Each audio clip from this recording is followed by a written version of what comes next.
नमस्कार, मैं हिमांशु। हम जानते हैं कि कल के दिन यानी 30 को सीयूईटी पीएचडी हिंदी की परीक्षा हुई।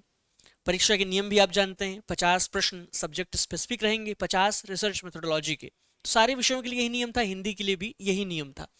दूसरी बात कि बाइलिंगुअल होगा ये पेपर में, ये भी सूचना दी गई थी शुरू में ही कि दोनों भाषाओं में आप हिंदी में कर लेना चाहें रिसर्च मेथोडोलॉजी, आप अंग्रेजी में करना चाहें।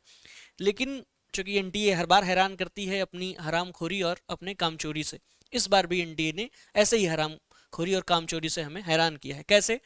आपने प्रॉपर पैसे ले रखे हैं एग्जाम करवाने के, लेकिन कामचोरी इस कदर है कि उसने रिसर्च मेथोडोलॉजी में जो 50 प्रश्न पूछने चाहिए वो पूछे ही नहीं।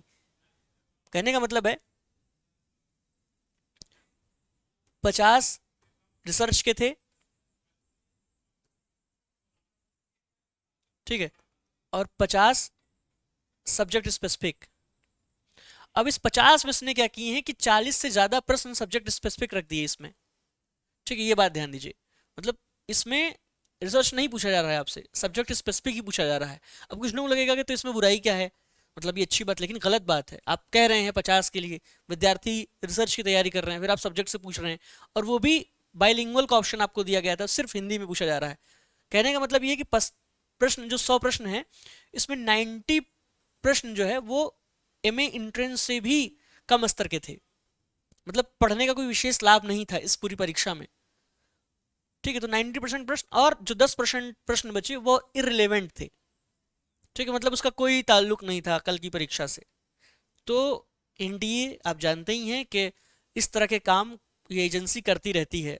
जिसने भी पेपर बनाया वो परेशान नहीं होना चाहता था। उसने जो कुछ भी समझ में आया, जहां से जो प्रश्न समझ में आया एंट्रेंस, वो लगता है संभवतः वो सीयूटी पीजी का पेपर नहीं देखा होगा कि इससे सरल पेपर सीयूटी पीजी का होता है। मतलब सरल का मतलब ये है कि 90% प्रश्न आप सरल कर दें और 10% प्रश्न इरिलेवेंट कर दें, तो कोई मतलब नहीं रहता है। मतलब सीयूटी पीजी है तो एनटीए नेट से भी टफ परीक्षा की उम्मीद की जाती है। लेकिन जो प्रश्न था वो एक तो अपने नियमों के अनुसार नहीं था, मतलब रिसर्च के प्रश्न थे ही नहीं।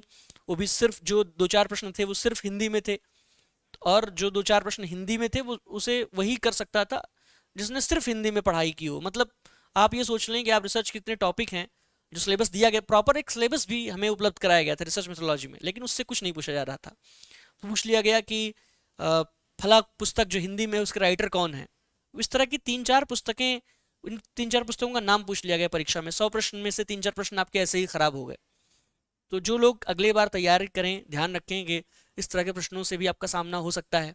आप कुछ और पढ़ रहे हो और आपसे कुछ और पूछा जा रहा हो परीक्षा में। तो बस अब ध्यान रखें कि तैयारी तो करें आप एनटी के एग्जाम्स की, लेकिन श्योर नहीं रहें कि जो आप तैयारी कर रहे हैं वही पूछा जाएगा। कुछ भी आपसे पूछ सकते हैं, बहुत इरेलीवेंट पूछ सकते हैं। तो इसलिए थोड़ा सतर्क रहें और बेहतर तैयारी करें। धन्यवाद।